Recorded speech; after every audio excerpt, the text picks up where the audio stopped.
Bu qismni bo'ytoq qiz-o'g'illarning nijatkori bo'lgan Shiji loyiqim saloni alohida talab qildi. O maydonda bahubali jasoratning kaynidan ekshib yuradi. U o'zining Vunengokov san'at molidan o'rganib olgan fizikalik bilimlaridan to'liq foydalanib, jismlarning markazdan qish kuchi va yer sharining tortish kuchini inchiklik bilan hisoblash orqali jasorat bilan rezonans hosil qilib, internatsionalizmlik rolni to'liq namoyon qilib, to'ng'izlarni yotqizib qo'ydi. Bugun kechki tomoq bo'ldi. Bu ishlardan gumonlanib qolgan Sharvonxon to'xtasila, kayningizdagi modelda bir xumsida qilib turdi. Sal xupsallik qiladi deydi. Hamda bahubaliga bir nayz berib, to'gi bilan o'shkining changashgan balasi to'shkidan birini qo'yib berdi. To'shkining ushqandek kelayotganligini ko'rgan bahubali intoyin ustadlik bilan bir jashoy qilib, Hindistondagi ikkinchi tosh qusib oladi. Bahuning qing'ir qilib o'ligini otib olishdan ansirgan malika, ansirmang, bu go'ngshanga yesab sug'urt ko'tirdi deb tasalli berdi. Bu chaqda Iroqdagi Hindiston xonadonligida Baladiva payloqchilardan Bahubalining izdirigini oladi. Hamda uning bir qizga oshiq bo'lib qolganligidan xabar topadi. Sharvonxonning rasmini ko'rgan Baladiva qattiq ranjib ketadi. Xonadonlikni bo'l sen ol, xotinni sen ol. Men bu yerda chatroq qarab o'ltiramdim. Men opamga deymayman. Opa, men bu qizni Shiji loyiqim salonida ketib oldim. Bek chiroyliqga. Hey balam, yaxshi tanlagansa, Shiji loyiqim salonida buningdimi chiroyli qizlar bor-ku? Xanishim, odam degan chiroyli emas, fazilatga qarash kerak. U salonda nini fazilatli o'g'il qizlar bor deb angladim. Ya opa, nim bo'lsa, mush qizni olaman, mushini. Chatoq yo'q balam. Sana apamay kim gap beraman? Hey, yiliqi. Derhal restoranlarni qo'sh. Har bir jo'za 500 qo'ydan ishib ketmasin. Ganza uydek tayin yo'q tamoqlarni chiqamsin. Hey palonchi, bag'aqlarni bostirib, kayniga arvi maqilishni unutib qolma. Erlar soat 12da ayollar to'tib kelsin. Kayniga yezib qo'y, vaqtida kelmiz tamoq tatiyveramiz deb.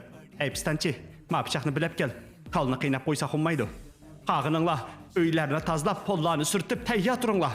Hindiston xonadonligining elchilari 40 patmisni ko'tarib, Kuntayon xonadonligiga qiz so'rab keladi. O'ylamgan yerdan Sharvonxon cho'nglarning gapiga qo'shiq silib, bu to'yga qo'shilmaydiganligini, hamda undaq hamma ishda opsining gapini anglaydigan bolalarga tegmaydiganligini aytadi. Buni anglab g'azabga kelgan Polikuzxon qo'shin boshlab o'zining qinonligini ko'rsatib qo'ymoqchi bo'ladi. Haqiqiy ahvoldan bexabar Bahubali bilan Katabba opsini o'zi uchun qiz so'rab elchavatdi deb o'ylab, gulqaqadir ichilib sho bo'lib ketadi. Dal bu paytda Hindiston xonadonligining lashkarlari Kuntayon xonadonligiga bostirib kirdi. O'z puhrolarini chin qalbidan suydigan bu odil shahzoda Bahubali bu yerdagi uqishmaslikni tugutish uchun o'z qo'li bilan o'z davlatining lashkarlarini yer bilan yaksan qilib o'tdi.